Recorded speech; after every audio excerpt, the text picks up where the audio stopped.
This is One on One.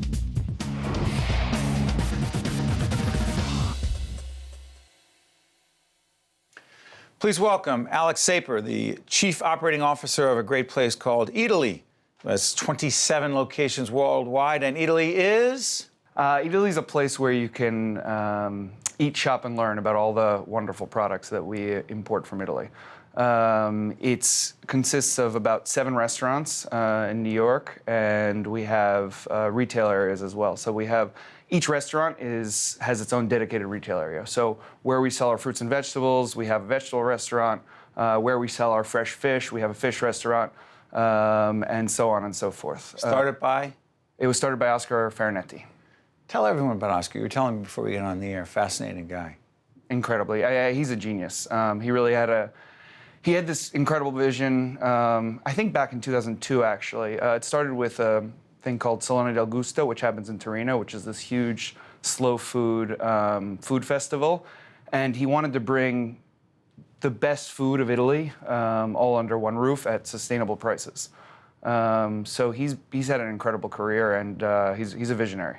And by the way, some of the places we're talking about with Eataly, not only in New York, but Japan, Chicago, Istanbul, Brazil, Dubai, and expansion plans. Yes. So actually, Eataly's opening in South Korea in August. Hold on one second. As an Italian-American who loves the kind of stuff you guys have, I have to ask, what is the potential market in South Korea for the kind of food you're talking about? Well, look, I think Italian food is universal. Is it? Yeah, I really do. I mean, look, I spent a year in Japan, and so I really got a firsthand look at how universal it actually is.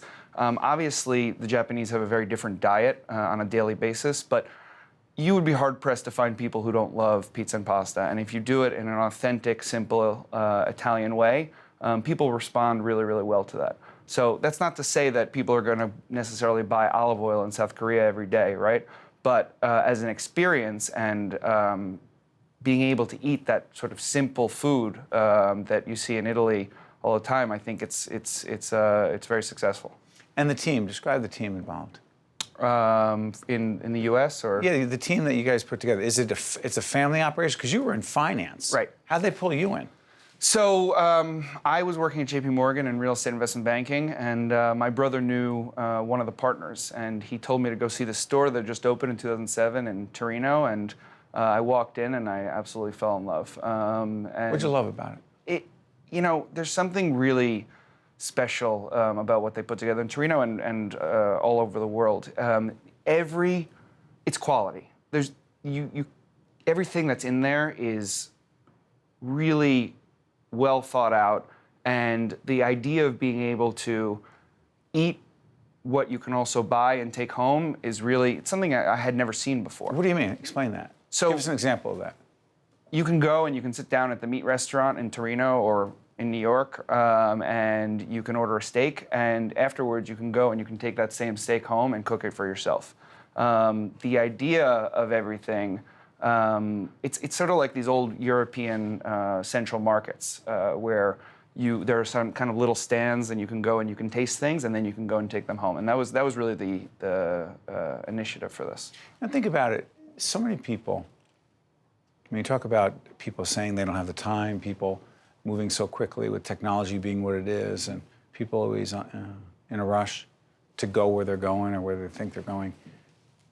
When I thought about what it is you guys are doing, I thought people are sitting down and taking their time, and they're enjoying this experience. And what you're describing in Torino, I mean, in Italy, what you're really describing is a culture in Europe that, frankly, from my experience in Italy when I was there, people take their time. It is part of the culture to not rush. It's the opposite of everything that most Americans, particularly in the New York, I mean, I'm from New Jersey, we're on the move all the time. So I'm curious about, do people have to slow down to be in your place? I don't think so. It's not fast food, it's the opposite. It is absolutely not fast food, but it's great food in a casual setting, and it's simple. I mean, yes, it's not fast food, but the truth is you're not talking about a 3-hour meal here either. You can go and you can have a pizza or a pasta, and you can be in and out in 45 minutes or whatever it is. But More than anything, I think we have something for everyone, and I think that's what's amazing about Eataly. You can come in and you can get a $3 focaccia, or you can come in and eat at Manzo, which is the fine dining restaurant, and you can have a 4-course meal.